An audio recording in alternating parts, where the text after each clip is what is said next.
Good morning, Sarel.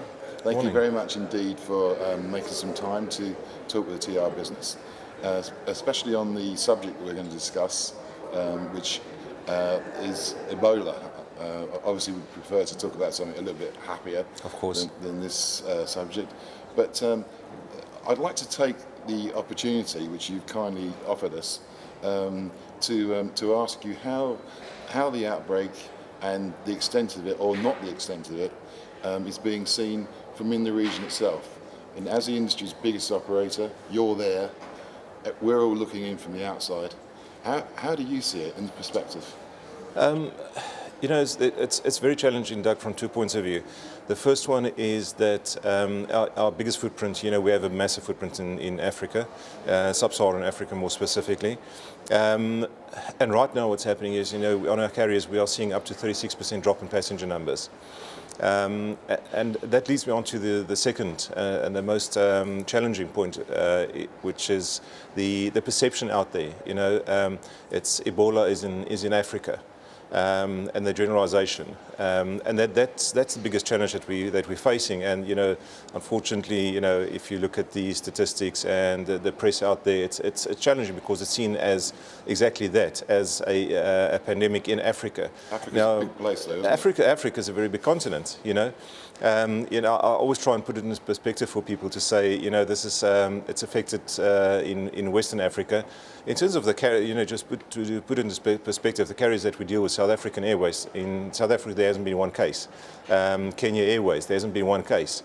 Nigeria has now been declared safe by the World Health Organization. There hasn't been a case for 6 weeks.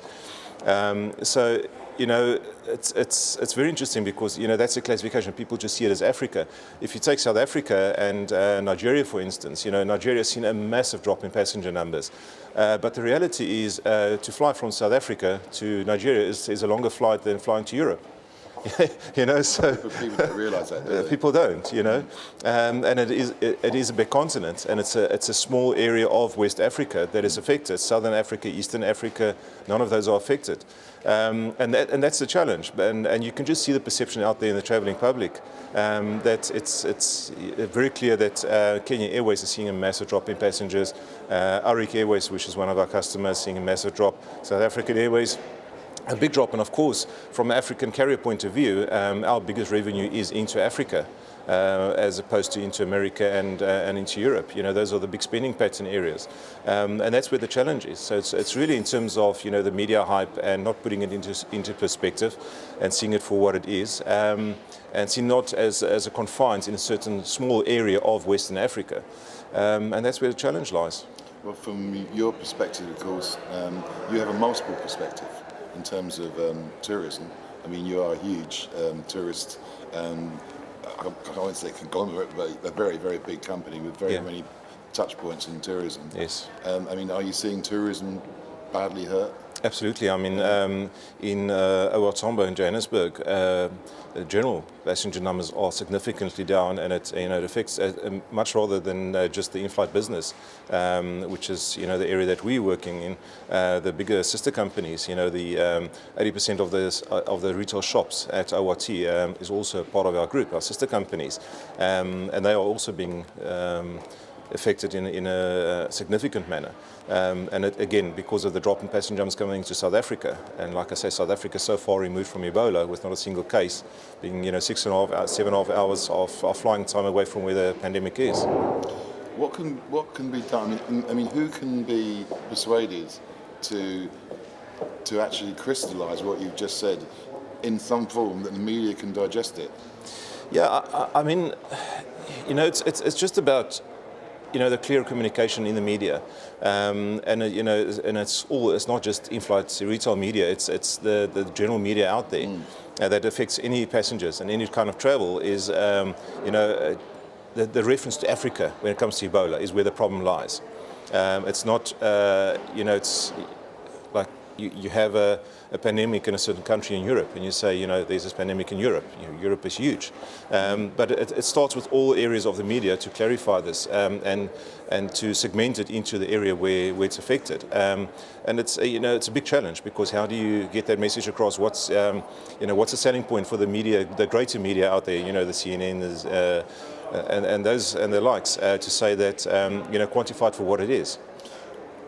My experience of the media would be that I can't imagine people are deliberately not being specific enough. A guy gets given a story to do. As far as he's concerned, this is an African problem. Yes. For you, that's a huge problem in itself. Massive. Is there anything that can be done in terms of the WHO? Is there anything that can be done in terms of the embassies of the countries that are unaffected, for instance, like South Africa, to try and have a gentle word, about this? Because this is going to go to the United Nations if countries are going to find that their economies are really going to get hammered. Exactly. And this is going to be a very serious problem. What do you think can be done? Yeah, I mean, I guess it's the government entities that we also need to really step in and support and understand the impact. I don't think a lot of the governments understood how big this impact would be, and it's one of those things. By the time it hits you, the horse is bolted, kind of, and now you have to kind of come up with a recovery strategy. But I think a lot of governments should have seen this coming. And I guess from an African point of view, we look out, we don't look in. So we never saw this coming, to say, it's going to be, the stagnation was going to be, or the stigma is going to be there for Africa as a whole, because we don't see it that way. We see it as a different country, just like we see,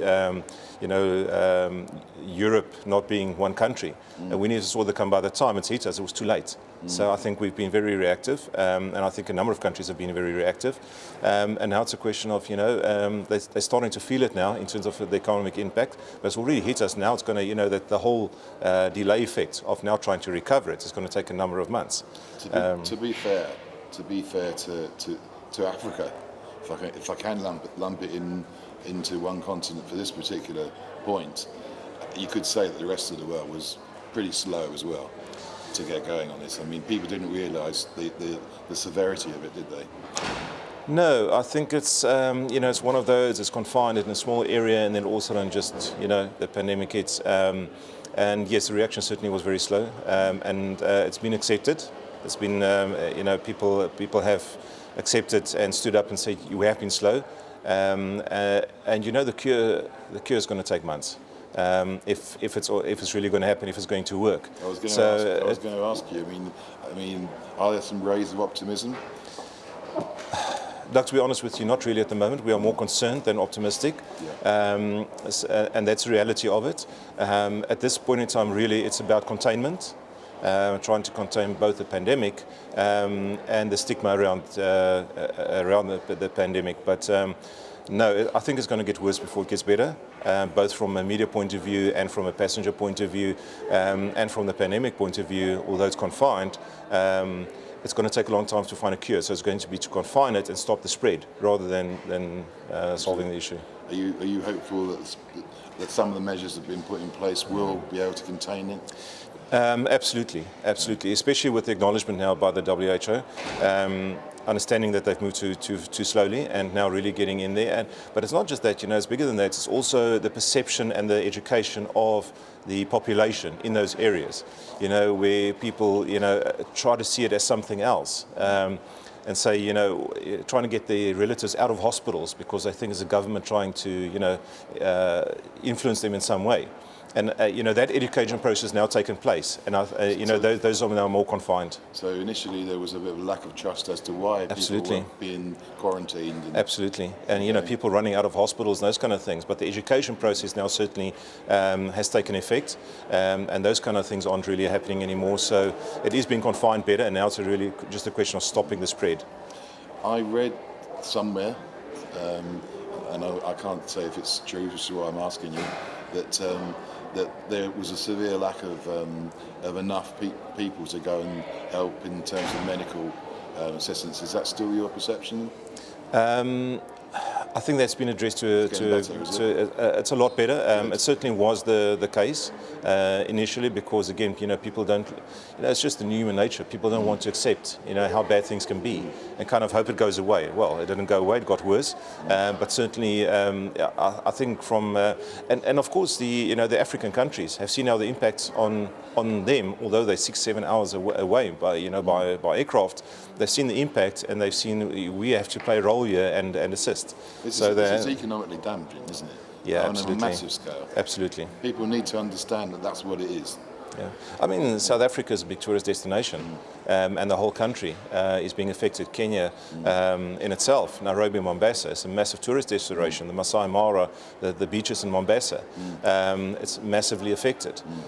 So yes, everybody's now stepping in, understanding the effects on the country as a whole, rather than just the in-flight or the airline perspective. The whole country and Africa in general is a tourist destination. Well, I think it's great that you've taken the time to come to talk to us about this. Within your sphere of touch points, which obviously in-flight duty-free is one of them, as well as tourism. I'm sure you'll be talking to your tourism guys about this as well. But within that sphere, what would your message be? Don't write off the whole of Africa. Yeah, absolutely. It's not a African pandemic. It's a West African, and also limited to very 3 countries in the greater of West Africa. Like I say, if you look at where the pandemic is, it's an hour's flight away from Nigeria in West Africa. Nigeria hasn't had a single case in 6 weeks. So it's confined to those countries. The measurement, I must just add, the measurements that's being taken. If you look at ORT. We have had infrared temperature scanning there since the SARS pandemic. It's never been taken away. One of my colleagues the other day, we had a flight in from Namibia, and she had a cold, and she was pulled aside to Port Health because she had a cold and she had a temperature.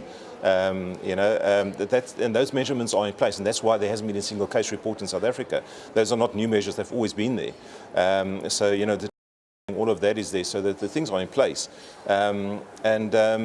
It's the message really is it's isolated to certain countries in Africa, and it's safe to go to the others. That's the message.